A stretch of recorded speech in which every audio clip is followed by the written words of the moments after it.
जी, इससे पहले हमने 7 लेक्चर में पढ़ा था कि एक सर्वे कंडक्ट किया गया था, एक रिसर्च, एक तहकीक सीनियर स्टूडेंट्स पर और पेशेवर लोगों पर एक रिसर्च कंडक्ट की गई थी कि सब्जेक्ट्स की जो सिलेक्शन है वो कैसे करनी चाहिए और कौन कौन से सब्जेक्ट्स किस प्रोफेशन के लिए सूटेबल होते हैं।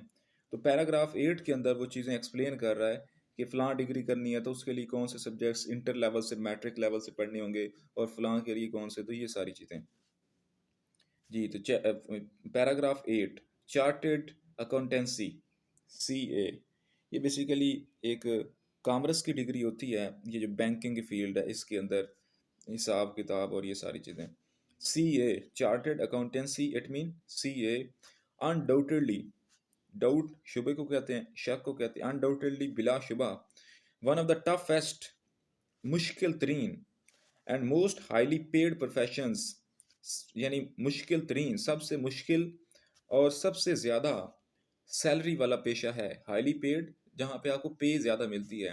प्रोफेशंस शोबे हैं ये सीए के बिलाशुबा। May be started directly after the completion of intermediate, may be started शायद इसका आगाज़ हो जाता है डायरेक्टली बराह रास्त after the completion of the intermediate, intermediate के मुकम्मल होने के बाद शायद इसका आगाज़ हो जाता है। आर इक्वलेंट एजुकेशन, या इसके कोई भी मसावी जो इंटरमीडिएट की तालीम होती है उस उसकी मुकम्मल होने के बाद, कंप्लीशन होने के बाद बराह रास्त सीए की डिग्री स्टार्ट हो जाती है। होएवर, ताहम, अकॉर्डिंग टू द एक्सपर्ट्स, माहिरीन के मुताबिक 12th grade with business subjects, यानी किसी भी, अगर आपने इंटरमीडिएट किसी भी सब्जेक्ट में किया हुआ तो आपका इसमें आगाज़ हो जाता है, आप सीए का एडमिशन ले सकते हैं। लेकिन जो माहिरीन हैं, जो एक्सपर्ट्स हैं, जो प्रोफेशनल्स हैं, जो सीनियर स्टूडेंट्स हैं, वो ये कहते हैं 12th ग्रेड, यानी जो 12 ग्रेड है, 12वीं क्लास है, अगर उसके अंदर ये वाले सब्जेक्ट्स पढ़े जाएं 11 और 12, यानी फर्स्ट ईयर सेकेंड ईयर के अंदर ये वाले सब्जेक्ट्स पढ़े जाएं तो सीए की डिग्री करना ज़्यादा आसान हो जाएगी, ईजी हो जाएगी।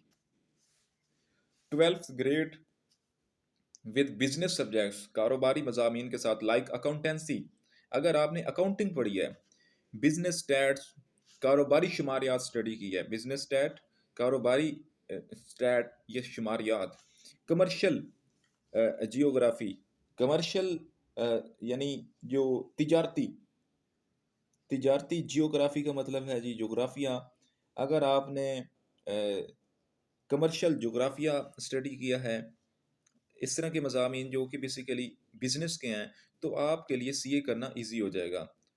Are the best route to a CA degree, ये बेहतरीन रास्ते हैं सीए की डिग्री करने के।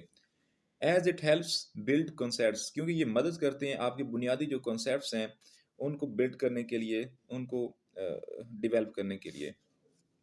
फर्दर वो कह रहा है द बिजनेस स्टडीज़, कारोबारी जो स्टडीज़ हैं, and IT and information technology, और इंफॉर्मेशन टेक्नोलॉजी की जो स्टडीज़ हैं, फील्ड्स, शोबे हैं, आल्सो कंफ्यूज, ये भी कंफ्यूज कर देते हैं, यानी तजब्जब में लेकर आते हैं, कशमकश का सबब बनते हैं। यंग माइंड्स, नौजवान अजहान के लिए, with a wide range of सब डिसिप्लिन्स, कसीर तादाद में झेली झेली मजामीन के होते हुए, सब डिसिप्लिन्स यानी उनके अंदर झेली ज़ाब्ते होते हैं, प्रोग्राम्स होते हैं, मजामीन होते हैं, जिसकी वजह से जो नौजवान अजहान है, जहन की जमा क्या है, अजहान, माइंड्स, वो कशमकश, तजब्जब, बेचैनी और कशमकश की कंडीशन में होते हैं। M B A, master of business administration, ये बिजनेस की डिग्री है। M B I T, master in business and information technology. M S C I T, master of science in information technology, यानी ये वाली सारी degrees, and M S C, master of computer science, should ideally be followed, इनको मिसाली तौर पर follow करना चाहिए। शुड आइडियली बी फॉलोड, इन्हें लाजमी फॉलो करना चाहिए by B com, B com के बाद, यानी आई कॉम के बाद होता है बी कॉम, और बी कॉम के बाद आप ये वाली सारी डिग्रीज कर सकते हैं जो ऊपर उसने जिक्र किए हैं। बी कॉम क्या होता है, बैचलर ऑफ कॉमर्स। और इसके अलावा अगर आपने पहले बीबीए किया हुआ है, BBA stands for bachelor of business administration, BBIT किया हुआ है, bachelor of business and information technology and BCS किया हुआ, बैचलर ऑफ कंप्यूटर साइंस। अगर आपने ये वाली बैचलर की डिग्रीज की हुई हैं तो ऊपर जो मास्टर की डिग्रीज ने बताई हैं, ये आइडियल होगा कि अगर आप इनमें से डिग्रीज करें, क्योंकि आपके कॉन्सेप्ट्स जो हैं वो पहले से ही तैयार होंगे। ठीक है, तो ये तो रिसर्च का नतीजा था। आगे चल के जी पैराग्राफ 9 है, द इंजीनियरिंग फील्ड्स, इंजीनियरिंग का शोबा हैज़ आल्सो बीन इंट्रोड्यूस्ड, ये भी मुतारफ़ हो चुका है, टू द न्यू एरियाज़, नए इलाकों में, नए न्यू एरियाज़ का मतलब है नए सब्जेक्ट्स के अंदर, लाइक बायोमेडिकल इंजीनियरिंग, यानी बायोमेडिकल इंजीनियरिंग एक नया शोबे के तौर पर उभर कर आया है। A great opportunity in agriculture discipline, एक बेहतरीन मौका है एग्रीकल्चर डिसिप्लिन के लिए, ज़रूरी मज़ामीन को पढ़ने वाले बच्चों के लिए। Agriculture discipline has also been derived from pre engineering students, ये जो एग्रीकल्चर है ये भी बेसिकली प्री इंजीनियरिंग स्टूडेंट्स के लिए बेहतरीन एक अपॉर्चुनिटी है, एक मौका है। जिसने प्री इंजीनियरिंग की हुई है, अगर वो किसी और इंजीनियरिंग के एरिया के अंदर नहीं फॉल कर सकता तो एग्रीकल्चर डिसिप्लिन बेस्ट ऑप्शन है, बायोमेडिकल इंजीनियरिंग बेस्ट ऑप्शन है। ठीक है, आगे जी पैराग्राफ 10 है, मैस कम्युनिकेशन। कह रहे हैं जी, mass communication is certainly one of the fastest emerging industries in the world. mass communication एक बेहतरीन और तेज़ तरीन शोबा है इस वक्त दुनिया में। This field is highly rewarding in terms of both respect and money, ये वाला जो शोबा है ये इज़्ज़त और पैसे दोनों के एतबार से ज़्यादा मुनाफा बख्श है। अनलाइक अदर डिसिप्लिन्स, दूसरे ज़ाब्तों की निस्बत, दूसरे प्रोग्रामों की निस्बत, mass communication does not require a particular degree. mass communication में कोई ख़ास डिग्री की रिक्वायरमेंट नहीं होती, किसी ख़ास डिग्री की ज़रूरत नहीं होती, यानी आप किसी पर्टिकुलर फील्ड को पढ़ कर आएँ, बल्कि आपने कोई भी डिग्री की हुई तो उसके अंदर आप मैस कम्युनिकेशन को एक्सेल कर सकते हैं, यानी आप कर सकते हैं, MA कर सकते हैं, या अभी BS आ चुके हैं। require a particular line of study. You may join this field after completing your BA, BCom और BSc। ठीक है, इन तीनों के बाद आप उसको ज्वाइन कर सकते हैं easily. Fashion designing has now emerged as separate industry, fashion designing भी एक अलग शोबे के तौर पर उभर कर सामने आई है। A number of universities are offering, कसीर तादाद में ऐसी यूनिवर्सिटीज़ हैं जो पेशकश कर रही हैं पेश कर रही हैं degree programs and diplomas in fashion designing, degree programs और फैशन डिज़ाइनिंग की courses.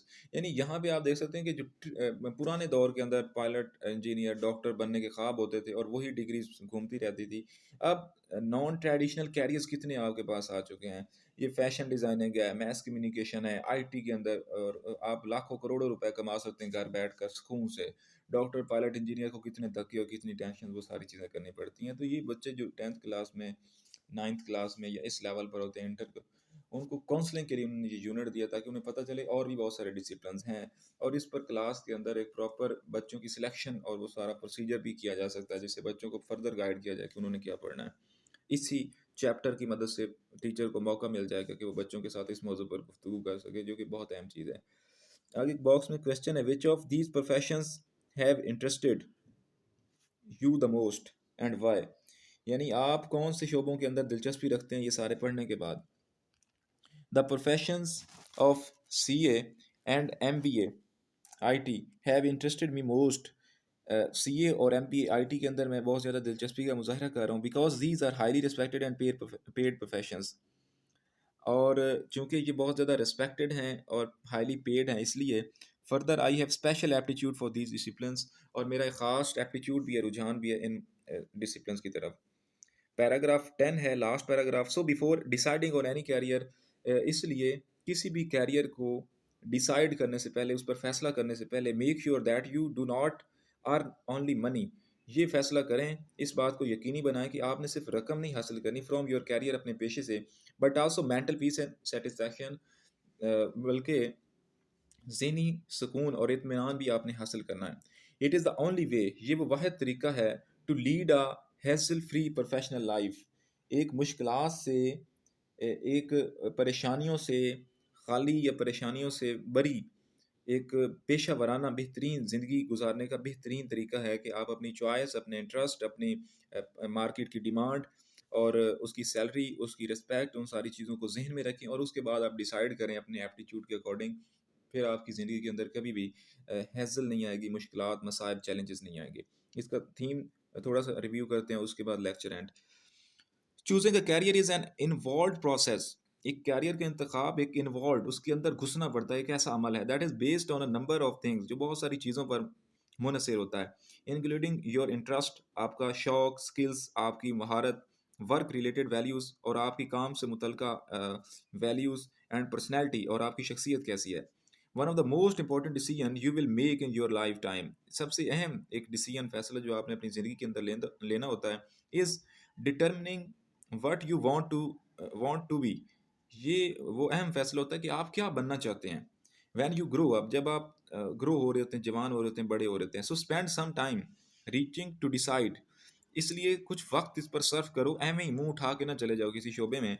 So spend some time researching to decide, इस चीज़ को तहकीक करें, रिसर्च करें कि आपने क्या बनना है। If a certain career is right for you, अगर कोई ख़ास कैरियर आपके लिए बेहतर है।